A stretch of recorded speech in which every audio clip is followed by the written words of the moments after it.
Folks, we have an urgent warning for all investors out there. Please listen careful. There is a trap being laid for you today, and it's going to be an all-out war on your psyche. Please pay attention and watch to the end of this video. This is going to be very, very important. Now, as you have noticed, over the past few days, well into the weekend, the Trump tariffs on Mexico, Canada, and China have been the talk of the town, so to speak, and everybody is obsessed about it. And what it's going to do to the economy, what it's going to do to the stock market, how everything is going to change. And I promise you that today, there's going to be a full-on assault on your brain and your emotions by everybody who will profit from this and actually not so much care about what happens to you and your money and your investments. So pay attention. Over the next 24, 48 hours, you're going to have a lot of mainstream media coming out with panic, fear, everything to get you to watch. You're going to have social media, YouTube. You'll have all these YouTubers basically doing this guy, me, I'm doing this, right? Let's milk all these clickbaits for as much as we can. But I mean, he's got a great point, and I actually did post this in our Discord yesterday. Let me find it real quick. Oh, where is it? I don't want to take too long to scroll up and find this. I said, saw the futures were down a ton tonight. There's every chance they'll be flat or even green by morning. But I've been saying for several days now, cash is a trade, and Breath was alerting us that something was happening. So 5 days ago, I made a post talking about how Breath had peaked and that the acceleration to the downside may be starting to occur. But the point is that, like, I was not even surprised at all to see the market claw back as much as it has, right? How many times have you gone to bed seeing the market being way, way, way down, and then you wake up the next day and it's flat or up, and you're like, well, okay. So like when I see big moves like that overnight, I don't even stress about them anymore. Like, I'm not saying that they always get bought, but half the time they don't even materialize within, 24 hours. Not even one trading day later, it doesn't even exist. Hey, real quick, let me introduce myself. My name is Christopher Yule. I've twice been awarded top 100 people in finance. I was mentored by 5 of the market wizards, the best traders of all time. I've been successfully trading since 2009, and this is where we save time, make money, and start winning with less risk together as a team. But before we start trading, let's continue on with the video of the day. Remember, only price pays, and stick around to see how we rank this out of 10, and subscribe if you haven't already. the Home Alone face, talking about the end of the world, do this ASAP, while actually not giving you any sort of valuable insight into anything. It's all a war on your psyche to get your attention so they can advertise, sell ads, and you are the product, and you're not getting any value out of it. Now, luckily for me, I don't make money really from this. I have my Patreons, I have my Academy. I don't care if anybody watches these videos. I have 10,000 members who pay $35 per month. I have Stock MVP with 10,000 members, and you can do the math and you can find out that it's a lot of money. So I don't need YouTube ads to survive.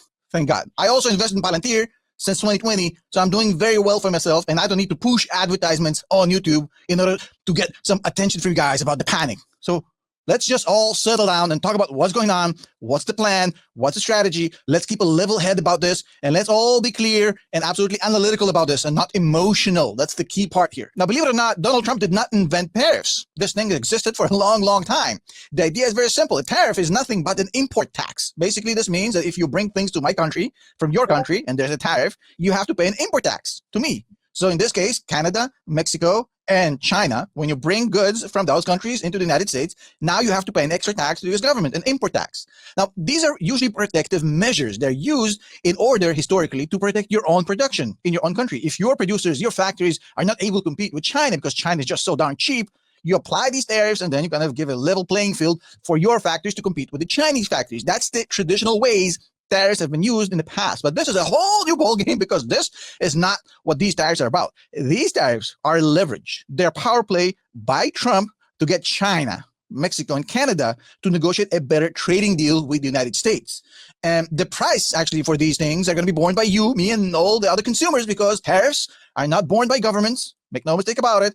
They're not borne by producers or importers. Eventually, tariffs are rolled on to the consumers. So this means that the consumers will pay, and it's going to be inflationary because prices will go up. There's nothing. Sweet. I am so stoked to pay more for everything that we've already been paying more for, 5 years for, right?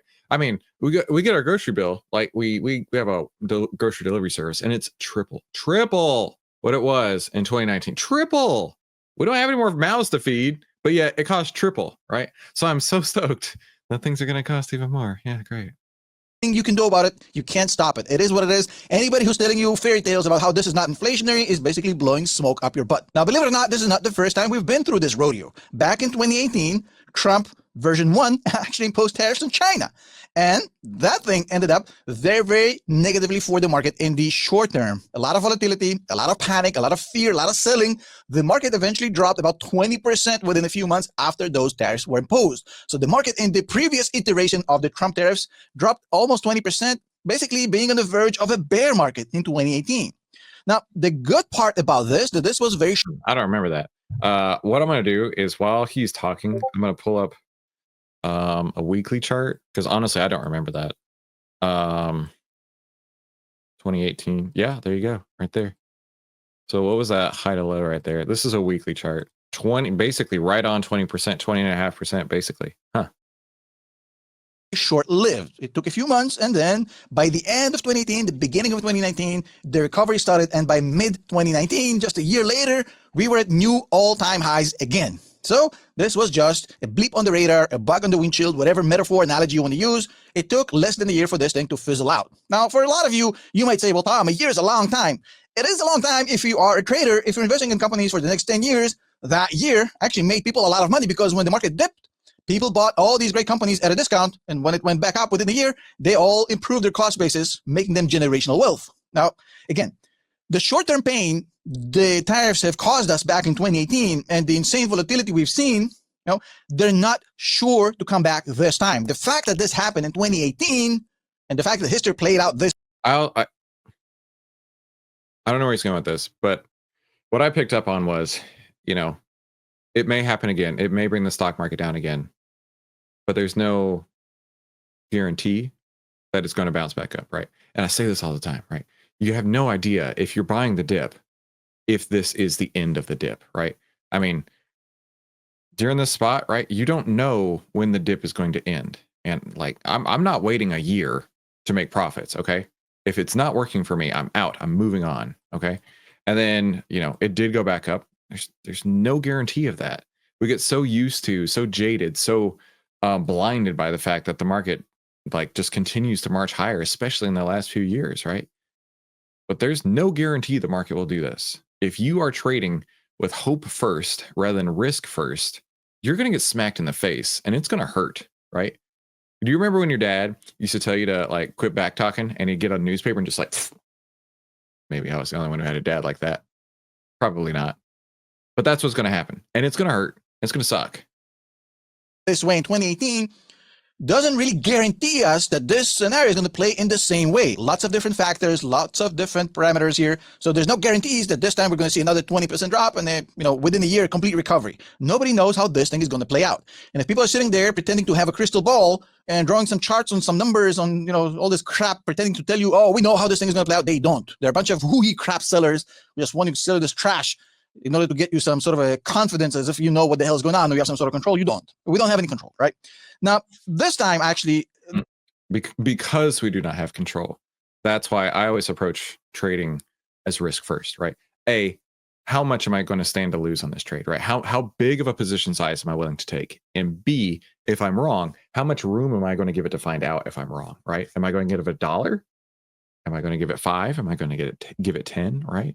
I'm certainly not going to give it ages to figure out, right? I'm going to know within the span of a week if my trade is working, right? There's also a time dynamic. And Minervini was talking about that to me one day. Right, if your stock is not moving in the time window that you're looking for, and you're continuing to hold it, right, that's dead money, right? You're just sitting on dead money when you could be reinvesting it into something else and potentially making more money. So if a stock is not moving the direction you want it to see, as long as you position size correctly and you know where you're going to get out on the charts, if you give it enough space and to find out if it's going to work or not, and if it's still not working, just move on, right? Don't be tied to any stock out there ever. Let me catch up on the chat here. ESAT, he's very excited. Nathan, OMG, war trap, sounds like a lot of buzzwords. ESAT, he doesn't care, so I don't listen to him. No, I don't listen to him. I like Tom. Equilibrium, the market is fine, hardly a dip, overexertion. Yeah, for sure. Mikey Mike, how you doing? Scottish guy, just wait for it to stop dipping. I know, right? And it sounds so simple because it can be. It really can be. Nathan, I was in the gym when that happened, and I remember it was all the buzz for the next few days. Nathan getting a swole on. The hooey crap sellers. the things sadly are quite worse than 2018, because in 2018, if anything, this was just China, right? This time, we're talking about China, we're talking about Mexico, we're talking about Canada. The combined value of imports from these countries to the United States is $1.6 trillion of goods every single year. That is a lot of goods. It's bigger, it's nastier. And this time, it's a lot more complicated than the 2018 tariffs. China is the world's factory. Canada is the number one partner vis-a-vis the United States as far as trading. Mexico is a huge sourcing for the United States for a lot of stuff, automotive parts for once, but there's a lot of stuff, agriculture, you name it. So is everything going to collapse because of these tariffs? Well, not necessarily. And allow me to shed some light on what actually is going on here. So number one, nobody knows how this thing is going to play out, right? When you have a complete consensus in the market where everybody's convinced that the stock market is absolutely 100% going to do something for certain, it goes the opposite way. I don't know what he's going to say, but when everybody thinks they know what's going to happen, like the market always goes up, right? That's when it will smack you in the face and teach you what risk is. Okay. I don't know what he's going to say, but that's what I'm guessing. Vis-a-vis this market, we're talking about a horrible crash because of tariffs, and everybody is convinced that the crash is coming right now, and it's a consensus. More often than not, when everybody's convinced that the market is doing one thing, the market wakes up, bitch slaps you, and essentially does the complete opposite without rhyme. That is hilarious, Tom. It's like you and I are brothers from another mother, right? It's like old Warren used to say, be fearful when others are greedy and greedy when others are fearful. That's so funny that he said nearly exactly what I did. Michael Wales, good afternoon. Great afternoon to you, my friend.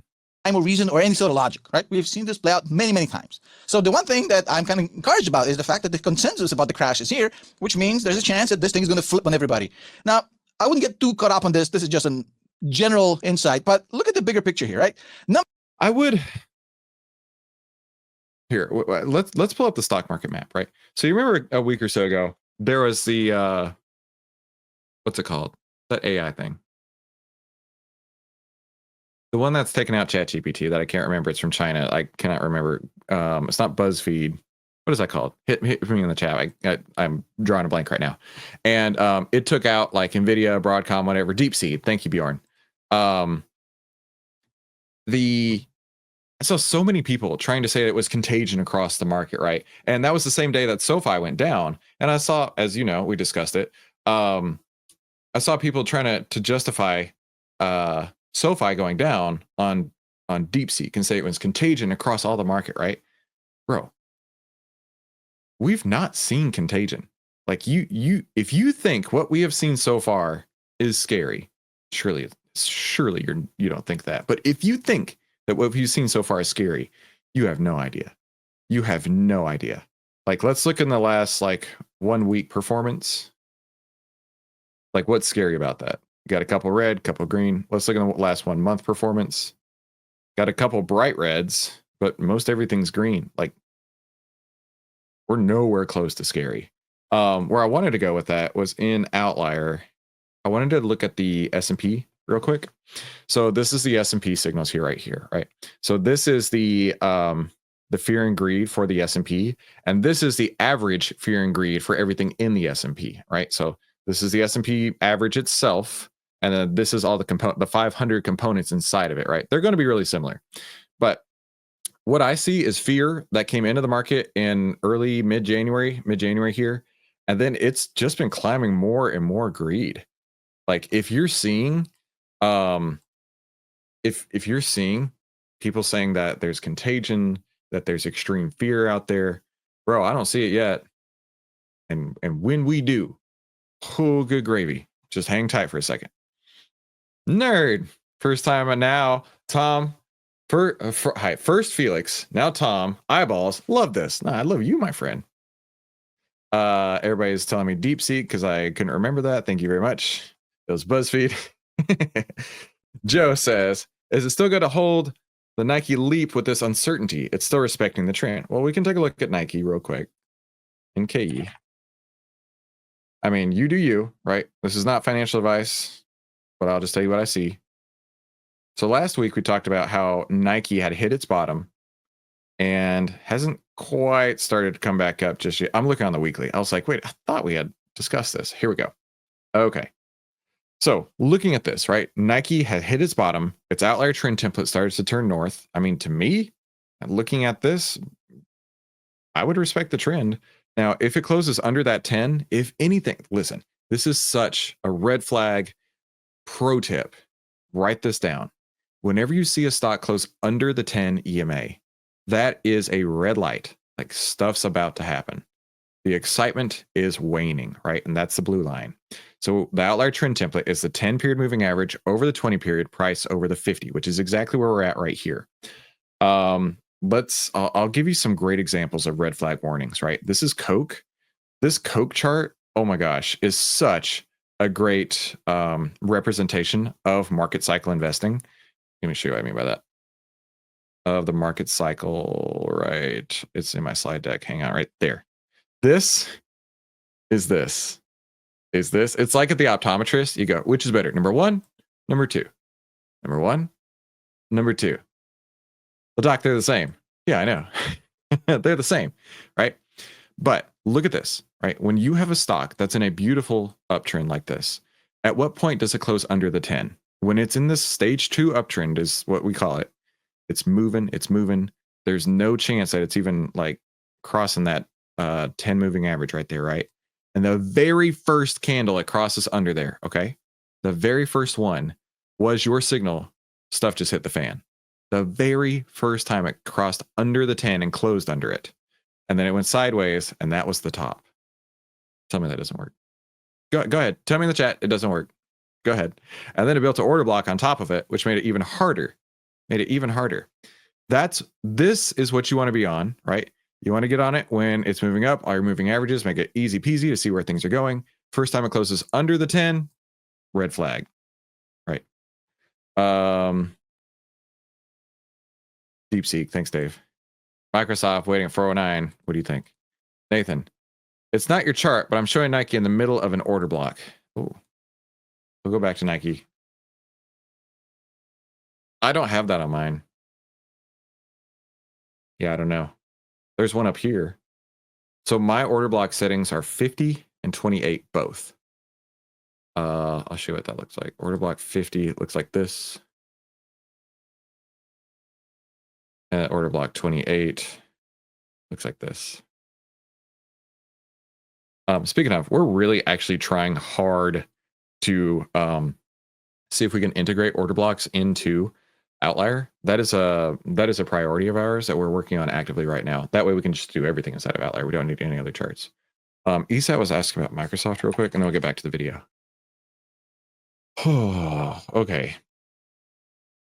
Did Microsoft? Yeah, Microsoft had its earnings. Oh, here we go. So leading up into Microsoft earnings, we talked about how to find that expected move. We talked about order blocks ahead of it, right? On top of it. Look at that. The order blocks, right? Large institutional orders remained. And this expected move of about 4% either way, up or down. Where did it hit? It hit a little bit outside of that. So it actually was a bigger than expected move, but to the downside. And if you go back and watch the video on this, I know for a fact I said, be careful of this running into these order blocks up here. And good night. Yeah, I mean, we're actually getting a new charting. Look, this is beyond my pay grade, but we have a new charting platform that's coming real soon. So it's going to look different soon and way more better for sure. Absolutely. Do I always close when it hits that? Frickin' yeah. Dude, why wouldn't I? Right? If you have seen an indicator that every time it comes up to it, let me find one. I think it was Amazon the other day I saw it and I was like, oh wow, this is good. Amazon? No. I see so many stock charts. I can't remember which one it was. Was it this one? No. PayPal? PayPal. Whoo! You want to talk about order block city. Okay, check this out. So these overhead order blocks. These overhead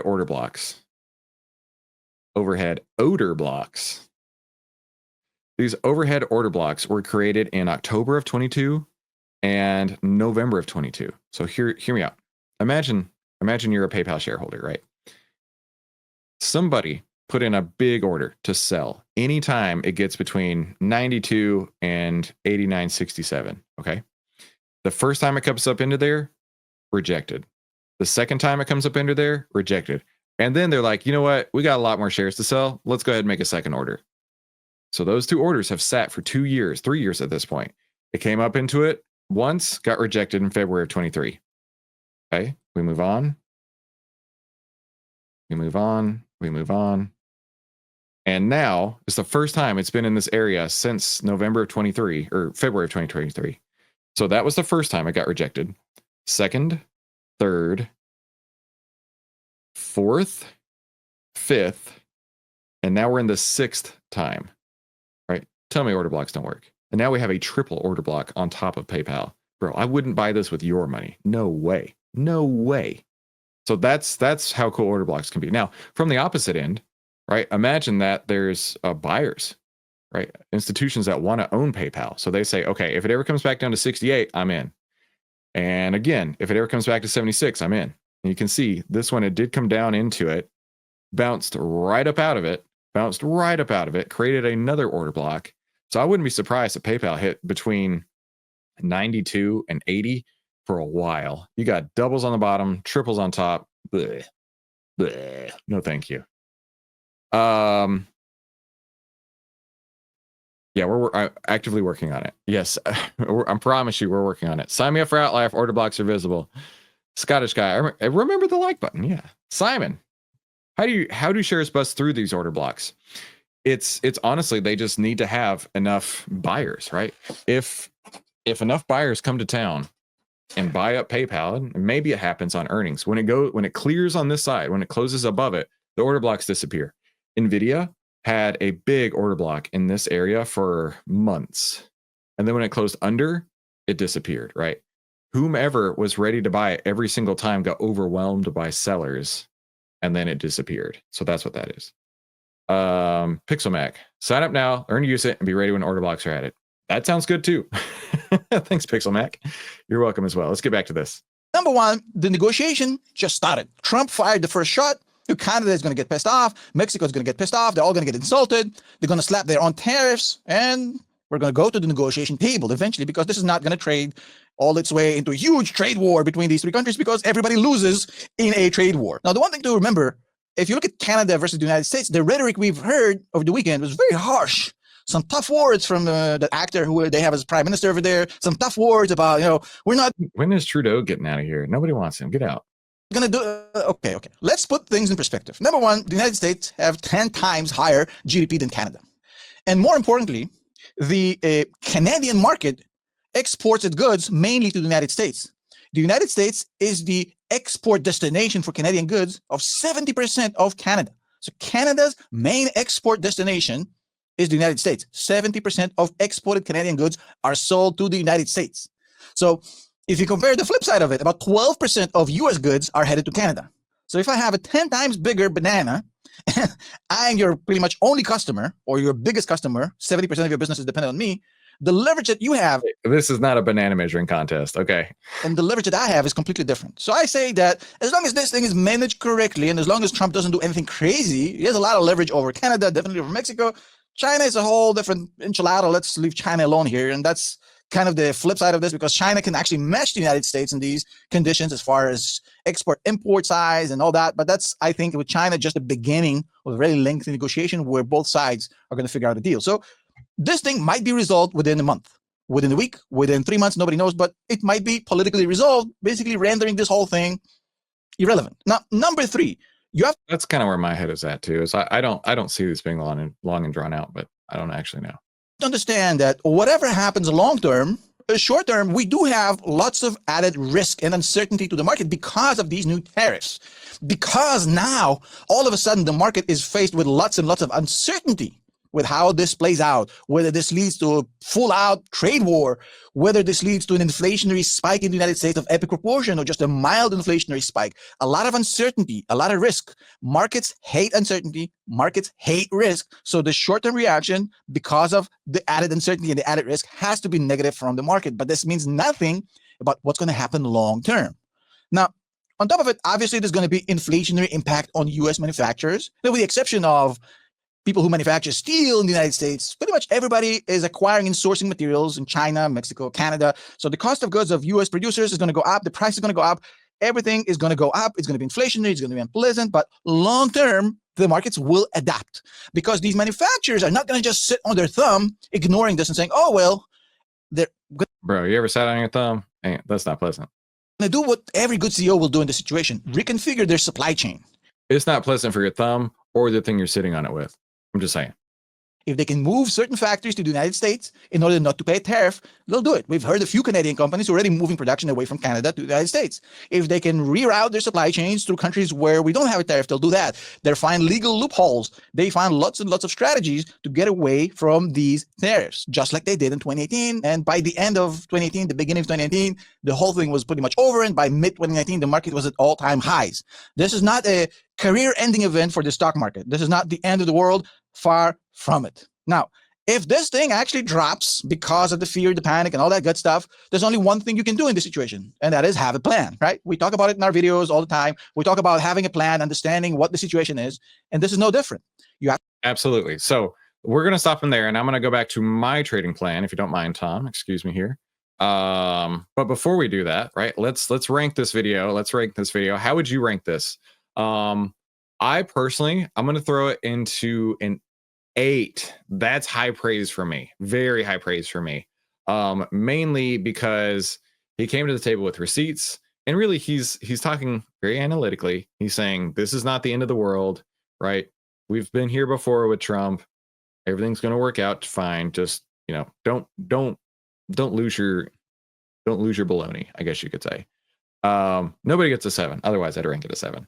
I see some 3s, some 6s, some 8s. I like this video a lot, says Nathan, so he gets an 8. So I appreciate everybody dropping what you think in there. Now, we're going to quickly run into today's member highlight over in the Discord, but I got to tell you what, the Discord has been on fire and fuego lately, and I cannot keep up. It's pretty awesome to see all of our new members over here. I mentioned this earlier on, trying to avoid the scammers that have come into there. So we did mess around with the permissions, and it seems like some people may have lost access to the areas that you had before. We're going to get that resolved. Don't stress. But in the VIP Investors Toolkit, when you do get your access back, I do have a new 2025 portfolio manager for you right there. It's exactly the spreadsheet that I use, and you can drop your numbers into it and keep track and see how you perform, you know, on every trade for every month, etc. So definitely something useful for you. The portfolio sizing spreadsheet, we had somebody in the Discord ask if they had all their calculations correct, right? And of course, you can position size any way you want to, but when you do it in this fashion, following this formula here, it accounts for volatility in the market, and you can trade bigger when volatility is small and trade smaller when volatility is large. And because of that, it really helps. And this is something I learned directly from Larry Hite, the first $1 billion hedge fund manager, one of the original market wizards. This is how he would position size his trades. So I figured, you know, if it's good enough for him, good enough for me. But I've got it. So all you have to do is just type in the stock ticker, and then it'll do all the calculations for you. It makes life really easy. And then lastly, I have a version of the PDF out there for you as well that you can download, you know, and just make your day. If you want to follow along with the way that I trade, I got everything for you right there. So real quick, back to trading. Hold on. Let us know if you need anything in the Discord. And of course, the first rule of OVTLYR, you should tell everybody about OVTLYR, right? Hit the like button if you haven't done so already. And now back to trading, the OVTLYR trading room. So real quick, what is OVTLYR and how does it work? Well, Uncle Warren used to say, be fearful when others are greedy and greedy when others are fearful. And OVTLYR shows you if investors are acting irrationally fearful or greedy and by how much, allowing you to get into the stock before the OVTLYR move happens. Now, we had some people asking, they missed the Friday night deadline. Mahesh and I went back and forth over the weekend, and I'm like, listen, Mahesh, let's go ahead and give it to him, right? Let's not be Scrooge McDuck over here, who is my personal spirit animal, but let's not be Scrooge McDuck over here. Let's go ahead and do this. And he said, you know what, Chris, let's even do it better. He said, why don't we offer it 64% off until Valentine's Day, until Feb 14, right? So if you didn't get the 64% off We did extend that until February 14th, and then prices are going to go up after then, right? This special is going to end. If you have a monthly trial, email us over at support@outlier.com and we'll convert you right over. But just like, I know a lot of people didn't have a chance to do it Friday night. And I was like, listen, we got to do this, right? A lot of people are asking, like KS Fresh, right? I had your back. But go ahead and take advantage of that while you can. Now, back to my style of trading. I call it golden ticket trading strategy. Remember, only price pays in this, right? We want to see the 10 over the 20, price over the 50 on the market. So let's go to the SPY here. And the SPY, while it's sold off, we still have the 10 over the 20, price over the 50. Now, one of my rules is if it closes under the 20 moving average, don't do anything, right? Don't hold any trades. And that includes Nike or whatever, right? If you've got to trade in something else and it closes under the 20, that is my red flag. I close everything. And it looks like it's going to close under the 20 today. It looked like it was going to close under the 20 on January 27th. And totally faked me out, but we're back here again. So I would, if I were in anything, get on about. That's what I would say. Second, market breadth. Market breadth is measured by how many stocks that we see with new buy signals. Now, today we have 27 new buy signals, 94 new sell signals. I told you, when we get a sell-off here, this list grows fast. The most I've ever seen were 700 in a single day, 700 sell signals in a single day. Hadn't got to that point just yet, but if we look over here on the market breadth, you can see it's peaked and it's definitely coming down hard and fast, right? And you want to have the market breadth helping you push up the market trend, which is going to help raise all the stocks, right? A rising tide lifts all ship, but falling tide shows you swimming naked. Let me catch up on the chat. Muy Fuego. Tom Nash is down to earth guy. 8 from me. Unless he's talking Palantir and Tesla, he can get a bit extreme. Otherwise, he's solid. Nerd, is there a link? Just go to outlier.com, my friend. Can portfolio be downloaded and used offline? Looks broken on my side. Has some error. Really? Whenever you click the link, it's going to ask you to create your own copy. And then once you get that copy, I've got a handful of like example trades in there. Just, clear those out and go for it. Yes, fresh. All right. Nathan says, worth every penny. Not an ad, just numbers, what I've saved and made more for sure. Found it. See you there. I'll see you there, Mr. Nerd. I'll join you in the nerd club. Don't stress. So for me, I don't have any trades that set up today. But you know what? That's okay, right? It's all about being market aware, seeing what's out there. And of course, make sure you come back tomorrow, right? Tell me what you're trading in the chat as well. But of course, right now, as Tom was saying in his video, there's a lot of uncertainty, a lot of risk, and cash is always a trade. Cash is always, always, always a trade. So be sure to come back tomorrow. We'll help you save time, make money, and start winning with less risk together as a team. YouTube is going to pop up a couple recommended videos right now. I recommend you watch one of them and have a fantastic day. We'll talk soon.